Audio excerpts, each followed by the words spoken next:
जय हिंद। देखिए आज की वीडियो में जो हम समझेंगे वो है जीएसटी, जिसे हम गुड्स एंड सर्विस टैक्स भी कहते हैं। गुड्स एंड सर्विस टैक्स को हम हिंदी में कहते हैं माल एवं क्या सेवा कर। कर मतलब टैक्स होता है। देखिए माल का मतलब गुड्स, ठीक है, एवं एंड सर्विस यानी कि सेवा, कर यानी टैक्स, ठीक है। तो माल और एवं सेवा कर यानी कि गुड्स एंड सर्विस टैक्स, ठीक। देखिए अब आपको जीएसटी समझने से पहले कर समझना पड़ेगा, टैक्स समझना पड़ेगा और भी कुछ मुख्य चीजें समझनी पड़ेगी। देखिए किसी भी देश को चलाने के लिए पैसा चाहिए। क्या चाहिए? पैसा। वो पैसा आएगा कहां से? एक देश को चलाती है गवर्नमेंट, ठीक है, और उस देश में आने वाले जो भी चीजें हैं, ठीक है, जो भी संसाधन है, रोड है और आपके इलेक्ट्रिसिटी चीजें हैं, पुल है, ब्रिज है, रेलवे है, जॉब्स है, सारे कौन देगा, कौन बनाएगा? ये सब गवर्नमेंट करेगी। यहां तक कि आपको जो कोटा जिसे हम कहते हैं, मतलब जहां से हम अनाज लेते हैं मुफ्त में, गरीबों के लिए जो बनाया गया है, जहां पे लोग 2 रुपए 3 रुपए किलो के हिसाब से चावल गेहूं खरीदते हैं, ये सारी चीजें गवर्नमेंट के द्वारा क्या की जाती है, किया जाता है, ठीक है, व्यवस्था किया जाता है इन सब का।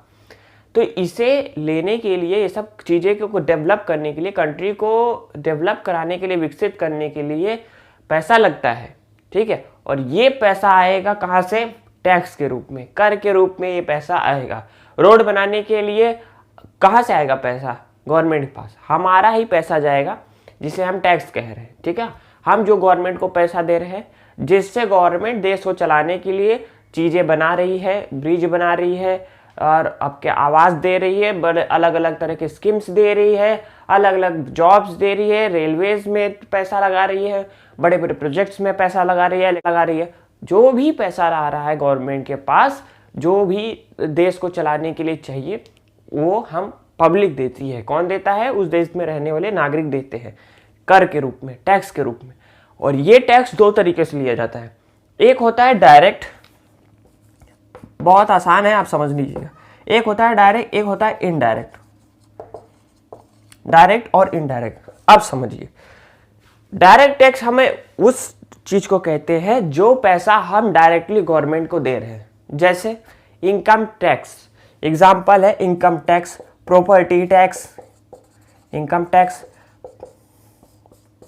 Property tax. आप समझिए कैसे। आखिर इसका नाम डायरेक्ट क्यों है और इसका नाम इनडायरेक्ट टैक्स क्यों है? डायरेक्ट टैक्स, इनडायरेक्ट टैक्स, समझिए। जो डायरेक्ट टैक्स है वो हम डायरेक्टली गवर्नमेंट को दे रहे हैं। सुनिए, इस साल जो 2023 का जो बजट आया है, इसके अंतर्गत अगर किसी की साल की इनकम 7 लाख से ज़्यादा है, तब उसके ऊपर इनकम टैक्स लगेगा, तब उसको टैक्स देना पड़ेगा।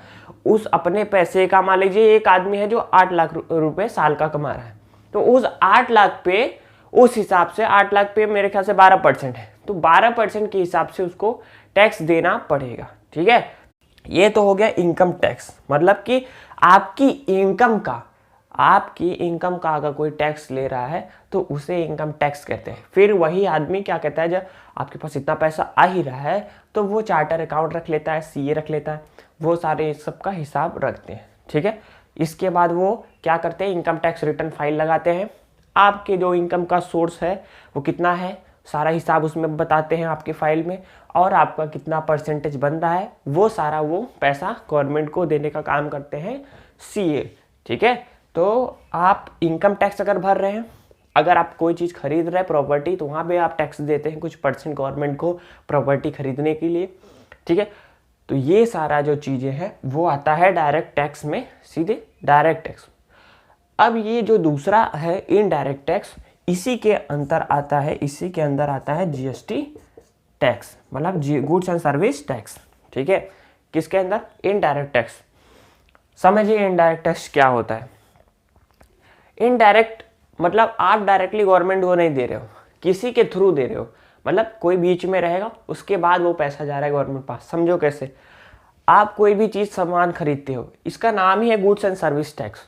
गुड्स एंड सर्विस टैक्स, जो भी सामान आप खरीद रहे हो मार्केट से, कुछ भी XYZ कुछ भी खरीद रहे हो, ये मैं मार्कर खरीदा हूँ ना, तो मैंने इस पर भी टैक्स दिया है, समझ रहे? ये मैंने अगर बोर्ड खरीदा है तो इस पर भी टैक्स है, मेरा मोबाइल खरीदा है तो वो भी टैक्स है, जो भी चीज़, ये माइक है ना, इस पर भी टैक्स है, मैं जो भी खाने के लिए चीज़ खरीदता हूँ, क्रीम, पाउडर, शैम्पू, तेल, जो भी चीज़ें हैं आपके यहाँ, सारे के ऊपर टैक्स लगा हुआ है। आप 5 रुपए की भी कोई प्रोडक्ट खरीदे हो मार्केट में, आप देखोगे वहाँ पे लिखा है ₹5, साथ में ब्रैकेट में लिखा रहेगा ऐसे करके इंक्लूसिव, ऐसे करके INC का करके लिखा रहेगा ऑफ ऑल टैक्सेस लिखा रहता है ब्रैकेट में, ठीक है। अब इसका मतलब आप समझ जाओ, लिखा रहेगा ₹5। मान लीजिए आप 5 रुपए का कोई बिस्किट खरीदे, उस 5 रुपए के बिस्किट के लिखा रहेगा ₹5 प्लस ब्रैकेट में लिखा रहेगा इंक्लूसिव ऑफ ऑल टैक्सेस। इसका मतलब ये है कि 5 रुपए तो है ही, एक्चुअल में वो जो बिस्किट आप खरीदे उसका कीमत 4 ही रुपए है, बट 1 रुपए उस पर हम GST ले रहे हैं। मतलब एक एग्जाम्पल दे रहा हूँ, मतलब कुछ उसमें है जो 1-2 रुपए, आधा पैसा, जो भी होगा 30 पैसा, 1 रुपए, उतना हम GST उसमें ऐड करके तब ये ₹5 बनाए हैं उसको। तो आप इनडायरेक्टली देखा जाए तो उस पर GST आप टैक्स दे रहे हो, उस एक बिस्किट के ऊपर भी, एक बिस्किट के पैकेट के ऊपर भी आप GST भर रहे हो, गवर्नमेंट को पैसा दे रहे हो। फिर आप तो दे दिए किसको, दुकानदार को दिए ₹5, 5 रुपए दे दिए, उसके पास 5 रुपए आ गया। अब उसका काम है कि वो GST रिटर्न करेगा। अब जो दुकानदार होते हैं वो अलग अलग समय पे अपना GST रिटर्न फाइल करते हैं, ठीक है। GST रिटर्न यानी कि जो आप उनके पास जो पैसा आया है टैक्स का, वो बताएंगे कि हमारा इतना पूरा लेन देन कितना हुआ है, वो सारा देंगे। उसके बाद उसका कितना परसेंटेज टैक्स का बन रहा है उनका, वो फिर वो फाइल लगा के GST रिटर्न, फिर GST रिटर्न भी बहुत सारे फाइल होते हैं, GST रिटर्न 1, GST रिटर्न 2, अलग अलग तरह के GST फाइल्स होते हैं। वहाँ पे फिर वो उसी हिसाब से गवर्नमेंट को GST रिटर्न करके देते हैं। ये आप नहीं करते, ये बड़ी कंपनी, बड़ी ऑर्गेनाइजेशन, ठीक है, बड़े दुकानदार, वो सारा GST फाइल करते हैं, जिसे हम GST रिटर्न कहते हैं। यानी कि गवर्नमेंट को जो टैक्स आया है उसे, गुड्स एंड सर्विस का जो टैक्स आया है उसको गवर्नमेंट को देना, उनके खाते में डालना, इसी को हम कहते हैं GST रिटर्न, ठीक। तो आप तो नहीं दे रहे, लेकिन एक्चुअली में तो आपने इनडायरेक्टली दे ही दिया, क्योंकि जो आप खरीद रहे हो उस पर कुछ परसेंट टैक्स का है ही। अगर आप मान लीजिए आपने एयर कंडीशन खरीदा, AC खरीदा, 1 लाख का AC है, तो AC के ऊपर 28% टैक्स है। कितना? 28%। मतलब कि अगर 1 लाख का AC है तो 28,000 रुपये वो गवर्नमेंट के देना पड़ेगा आपको। 1 लाख के AC पे आपको 28,000 देना पड़ेगा, ठीक है। तो वहाँ पे GST इंक्लूड रहता है। एक्चुअली देखा जाए तो कितना है उसका कीमत, तो 72,000 ही है। हाँ, 72,000 ही कीमत है उसका, उस AC का, बट आपको 28,000 उस पर टैक्स देना है। मतलब 28% के हिसाब से AC पे। अलग अलग प्रोडक्ट पे अलग अलग, जिसे हम GST स्लैब कहते हैं। हम GST स्लैब में देखेंगे कि किस चीज़ के ऊपर कितना टैक्स है, ठीक है। अब पहले हम देखते हैं कि GST 4 प्रकार के होते हैं, पहले ये हम समझते हैं। मैंने मोटा मोटा पहले ये समझा है कि आपको समझना है पहले कि डायरेक्ट टैक्स क्या होता है, इनडायरेक्ट टैक्स क्या होता है, इसके बाद कितना कितना आपके हर एक प्रोडक्ट पे किस तरीके से GST इंक्लूड रहता है, ठीक है। समझिए, देखिए अब जो GST होता है वो 4 प्रकार के होते हैं। GST जो है गुड्स एंड सर्विस, 4 प्रकार, समझिए क्यों 4 है। देखिए, एक होता है CGST, एक होता है SGST, एक होता है UT, एक होता है IGST। समझिए, बहुत आसान सा है। CGST बोले तो सेंट्रल GST, मतलब जब आप कोई चीज़ खरीदते हो, 5 रुपए की चीज़ है, 5 रुपए की चीज़ है, यानी कि वो चीज़ था, मान लीजिए एग्जाम्पल में 4 रुपए का था, लेकिन उसको 5 रुपए इसलिए बनाया गया है क्योंकि उस पर 1 रुपये GST जोड़ा गया है, मतलब 1 रुपये का टैक्स है उस पर। ये जो 1 रुपये का टैक्स है ना, एक्चुअल में इसमें का जो टैक्स है 1 रुपये बन रहा है, इसका 50% जाता है सेंटर गवर्नमेंट को, सेंटर के पास। क्या? सेंटर के पास। तो इसका समझ लीजिए कि 50 पैसा जो होगा वो सेंटर के पास जाएगा, और दूसरा वाला जो SGST होता है, जिसे स्टेट GST कह रहे हैं, राज्य का GST, वो भी 50 पैसा लेगा। कितना? 50-50। तो कहने का मतलब है, मान लीजिए कहीं भी लिखा गया है कि CGST प्लस SGST, ऐसे करके लिखा गया है। CGST प्रोडक्ट के नीचे बिल में आपके लिखा गया है कि CGST प्लस SGST। इसका मतलब सीधा सीधा है कि जो भी आपने प्रोडक्ट खरीदा है, आपने सेंटर को इतना रुपए दिया है, स्टेट को इतना रुपए दिया है, ठीक है। जितना भी जीएसटी होगा 50-50 दोनों का होता है। अगर 1 रुपए की चीज़ है तो 50 पैसे सेंटर जीएसटी लेगी, यानी कि सेंटर की गवर्नमेंट को जीएसटी जाएगा, ठीक है, क्योंकि आप सेंटर के ही भाग है ना। आप यूपी में हो, बिहार में हो, मध्य प्रदेश में हो, वो सारे सेंटर का ही पार्ट है, मतलब सेंटर के अंदर ही आता है, पूरे देश के अंदर ही आता है। आप किसी भी जगह हो वो CGST तो होगा ही होगा। आप कश्मीर में हो कोई मतलब नहीं है, आप कन्याकुमारी या केरला में हो कोई मतलब नहीं है, आप हो तो सेंटर में है, तो सेंटर हाल हाल में ही हर चीज़ पे 50% उसका टैक्स बनेगा ही। समझ रहे हैं? 5 रुपए की 4 रुपए की चीज़ पे 1 रुपये टैक्स लगा, तो 1 रुपये का 50% तो सेंटर जीएसटी को जाएगा ही जाएगा। मतलब सेंटर के पास 50 पैसा आएगा ही आएगा। इसके बाद चाहे जो ले, इसके बाद अब समझिए क्या होता है। देखिए, सेंटर के पास हर हाल में टैक्स आना ही आना है। 50% जो भी टैक्स दिया जाएगा उसका 50% सेंटर के पास पैसा आएगा ही, कोई भी चीज़ पे 50% उसी का है। इसके बाद वाला जो बचेगा 50% वो किसके पास जाएगा, वो टैक्स किसके पास जाएगा, अब हम समझते हैं।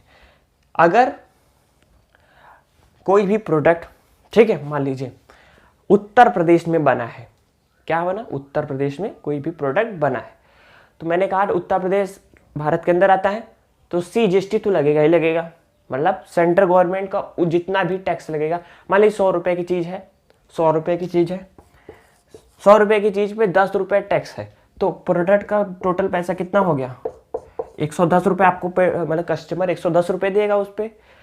अब लिया गया है कितना टैक्स, 10 रुपये, तो इसका 50% 10 का कितना होगा, 50% 10 रुपये का 5 रुपये होगा। तो CGST यानी सेंटर गवर्नमेंट या CGST, जिसे सेंटर GST कह रहे हैं, CGST ये 5 रुपये लेगी ही लेगी अपना, ठीक है। अब बाकी का जो 5 रुपये है वो उस पर निर्भर करता है कि वो प्रोडक्ट कहाँ बिका है।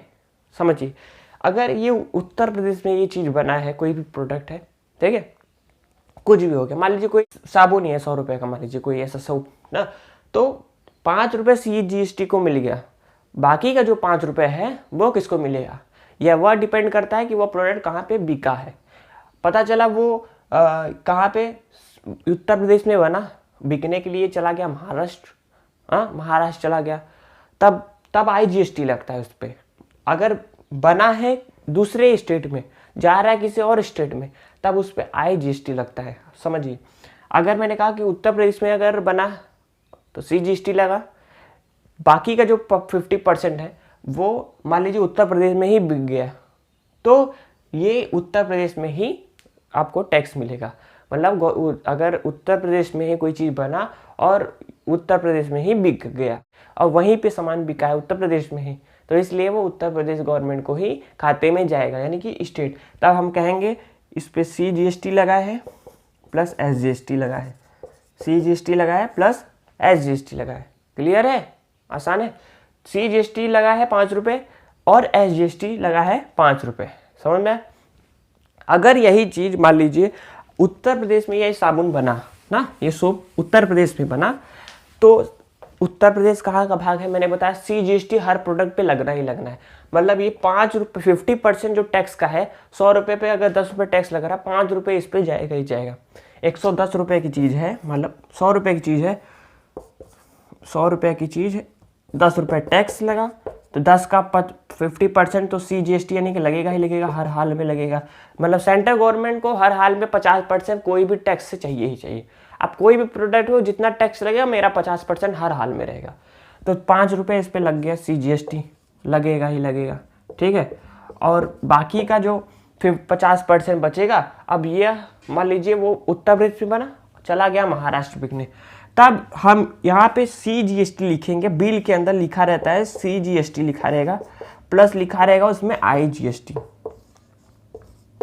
CGST IGST, समझ रहे, या IGST लिखा रहता है ऐसे करके। अब IGST का मतलब क्या है, इंटीग्रेटेड GST। इंटीग्रेटेड मतलब उसके अंदर GST इंक्लूड है, पहले से ही इंक्लूड है, बस ये है कि वो कहाँ बिकेगा। समझिए, IGST का मतलब है कि CGST तो है ही उसके अंदर, और महाराष्ट्र में चला गया, तो अब वो जो है जो GST लेगा मतलब जो जीएसटी जाएगा महाराष्ट्र में बिकने की वजह से महाराष्ट्र गवर्नमेंट को वो जीएसटी मिलेगा, वो जो टैक्स मिलेगा वो महाराष्ट्र गवर्नमेंट को, क्योंकि महाराष्ट्र में बिका है। तो महाराष्ट्र में रहने वाले, अगर महाराष्ट्र के अंदर कोई चीज़ बिका है तो जो 5 रुपये है वह अब उत्तर प्रदेश गवर्नमेंट को नहीं मिलेगा, क्योंकि भले ही उत्तर प्रदेश में बना है लेकिन वो बिका कहाँ है।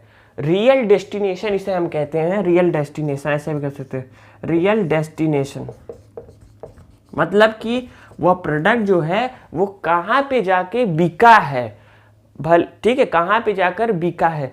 CGST लगेगा क्योंकि महाराष्ट्र भी भारत का ही अंदर स्टेट है, तो CGST तो हर हाल में है। उत्तर प्रदेश में चाहे बेचो चाहे महाराष्ट्र में बेचो, मैंने कहा कहीं भी स्टेट में बेचो CGST लगेगा। मतलब इस पे 50% उस टैक्स का 50% CGST को जाएगा, सेंट्रल GST को। बाकी का जो 50% है वह अगर उसी स्टेट में बिका तो SGST लग गया, किसी और स्टेट में गया तो IGST दिखाएगा। लिखने के बस नाम अलग है और क्या। बाकी इसका मतलब ये होता है कि वह जिस स्टेट में गया है उसको मिलेगा।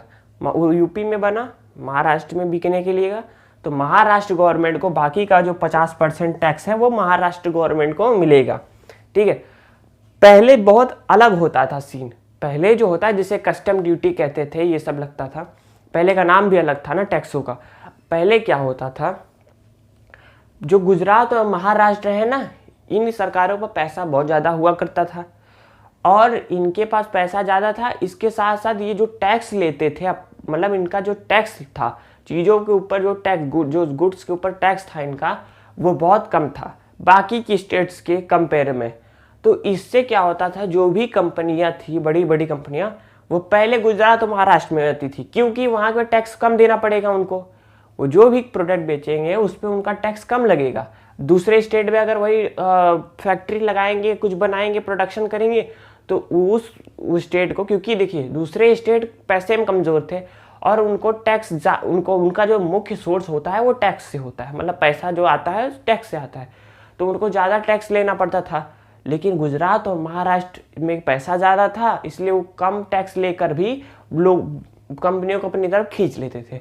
इसलिए गुजरात और महाराष्ट्र में सबसे ज़्यादा कंपनियाँ आती थी अपना क्या फैक्ट्री लगाने, अपना मैन्युफैक्चरिंग करने। इससे होता क्या था कि वहाँ के लोगों का डेवलपमेंट भी होता था, अच्छा रोजगार भी मिलता था अच्छा। दूसरे अगर देखेंगे स्टेट्स में तो कुछ नहीं, बहुत पीछे हो जाते थे। इसीलिए हम देखते थे कि वहाँ का डेवलपमेंट बहुत ज़्यादा होता था, बाकी की जगह नहीं होता था। GST आने से क्या होगा ना, एक जैसा विकास देखने को अब मिलेगा। मतलब पहले क्या था, यहाँ पे महाराष्ट्र और गुजरात में इतना डेवलपमेंट हो गया और बाकी के स्टेट्स में यूपी बिहार एकदम नीचे। लेकिन अब GST से ऐसा नहीं होगा। क्यों, सोचिए। अब मान लीजिए कि कोई प्रोडक्ट है गुजरात में बना, तो CGST हर हाल में देना है, क्योंकि गुजरात भी सेंटर का हिस्सा है, तो CGST तो हर हाल में देना है। उस प्रोडक्ट का 50% जो टैक्स लगेगा वो तो CGST के पास जाएगा। जो गुजरात में बना और यूपी में बिकने को आया, यूपी में आ गया, तो अब उस पर IGST लगेगा। मतलब कि जो जहाँ पे वो बिकेगा, जिस स्टेट में बिकेगा, मान लीजिए यूपी में आया गुजरात से होकर यूपी में आया, तो अब यूपी गवर्नमेंट को वो टैक्स मिलेगा उस प्रोडक्ट का, समझ रहे, क्योंकि वो यूपी में बिकने को आया है। तो इससे हुआ क्या, CGST यानी सेंटर को हर हाल में GST मिल ही गया। ठीक है, उत्तर प्रदेश को भी अपना टैक्स मिल गया, क्योंकि वहाँ के लोगों के लिए आया था, वहाँ के लोग उस चीज़ को उपभोग कर रहे थे, वहाँ के लोग उस चीज़ को यूज कर रहे थे, तो इसलिए उत्तर प्रदेश को अपना टैक्स मिल गया। और गुजरात को क्या मिला, गुजरात को रोजगार मिला भाई। गुजरात में बना है तो गुजरात के लोगों को रोजगार मिला ना। तो सारे लोगों को एक जैसा, मतलब किसी को ऐसा, इसमें कोई भी किसी के साथ भेदभाव नहीं हुआ कि किसी को पैसा नहीं मिला। सभी लोगों को अपना अपना हिस्सा मिल गया, सेंटर को अपना हिस्सा मिल गया। वो प्रोडक्ट जहाँ पे गया वहाँ बिका, उस स्टेट को टैक्स मिला, साथ में जहाँ पे प्रोडक्ट बना था वहाँ के लोगों को रोजगार मिला। समझ रहे हैं, पहले ऐसा नहीं होता था। पहले क्या होता था, जो CGST लगेगा वो तो पहले से ही था, लेकिन जब गुजरात से बनी हुई चीज़ किसी अन्य स्टेट में आती थी, किसी दूसरे स्टेट में आती थी, फिर भी वही स्टेट ही क्या लेता था, वो टैक्स लेता था। गुजरात में बनी चीज़ जो थी, गुजरात में जो चीज़ बनती थी वहाँ के लोगों को रोजगार भी मिलता था, साथ में वही का प्रोडक्ट होने के नाते वहीं के लोगों को वो टैक्स भी मिलता था। समझ रहे, जो भी खरीदते थे लोग वहाँ की ही गवर्नमेंट को, स्टेट को टैक्स देकर जाते थे, तब वो सामान लेकर अपने यहाँ आते थे, फिर वहाँ के लोग अन्य जगह पे भेज देते थे। तो उत्तर प्रदेश सारे स्टेट देखते रहते थे बस कि यार हमको तो कुछ मिल ही नहीं रहा है। तो यूपी बिहार तो देखते थे यार प्रोडक्ट आया है बन के गुजरात से, हम लोग को तो कुछ मिला ही नहीं है। तो ये चीज़ें खत्म हो गई क्योंकि यहाँ पे IGST लग गया। और UTGST का सीधा मतलब है यूनियन टेरिटरी, केंद्र शासित प्रदेश में जो, अरे यार सीधी बात है, अगर पुडुचेरी दिल्ली यहाँ पे लेकर जाओगे कोई चीज़ बेचोगे तो वहाँ पे उस बिल पे लिखा रहेगा UTGST, मतलब कि CGST लगा है साथ में UTGST, यानी कि यह दिल्ली में बिकने आया है, यूनियन केंद्र शासित प्रदेश है, या ये दमन एंड दीव बिकने आया है, या लद्दाख में जम्मू कश्मीर में बिकने आया है, पुडुचेरी में बिकने आया है, तो इसलिए यहाँ पे UTGST है क्योंकि ये यूनियन टेरिटरी है। बात खत्म। ठीक है, तो आपको समझ में आया ना कि GST एक समान टैक्स है जो पूरे देश में एक समान लगेगा, एक समान विकास के लिए, एक समान विकास के लिए एक जैसा टैक्स जो है, इसीलिए GST लाया गया था। मोदी जी ने इसीलिए GST लाया था। ये जो GST है ये सबसे पहले फ्रांस ने इसको शुरू किया था, फ्रांस ने ही इस चीज़ को डेवलप किया था, ठीक है, GST मॉडल को। और हमारा जो अभी वर्तमान में जो अभी GST चल रहा है ये कनाडा से लिया गया है। कनाडा के जैसा वहाँ का GST, यहाँ का टैक्स लिया जाता था उसी के हिसाब से लिया गया है, ठीक है। कनाडा लागू कब हुआ था? लाया गया था 2016 में, ठीक है, सितंबर शायद लिया था। और लागू याद रखिएगा कि जुलाई 2017 में ये लागू हो गया था पूरे देश ने। सबसे पहले असम जो स्टेट है इसने एक्सेप्ट किया था इस मॉडल को, मतलब GST को लिया था। इसके लास्ट में जम्मू एंड कश्मीर को एक्सेप्ट किया था, सबसे आखिरी में जम्मू एंड कश्मीर ने, ठीक है। सबसे पहले असम, लास्ट में जम्मू कश्मीर। विधेयक कौन सा था? 122वां क्या था? विधेयक बिल था। और अमेंडमेंट जो संशोधन हुआ था वो 101वां संशोधन था हमारे संविधान में, ठीक।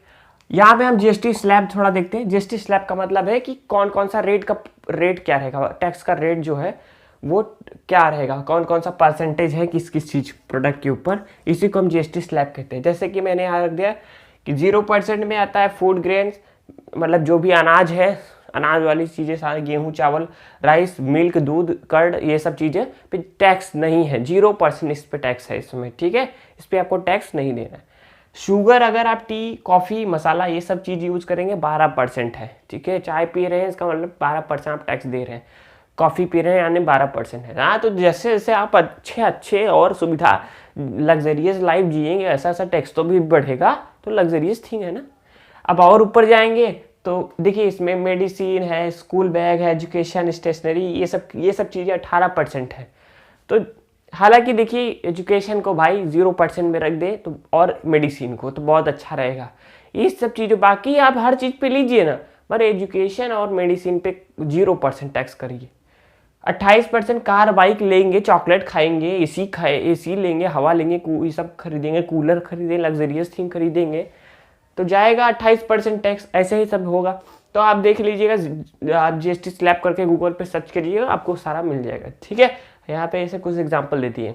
वीडियो को नया अच्छा लगा हो जरूर सबके साथ शेयर कीजिएगा।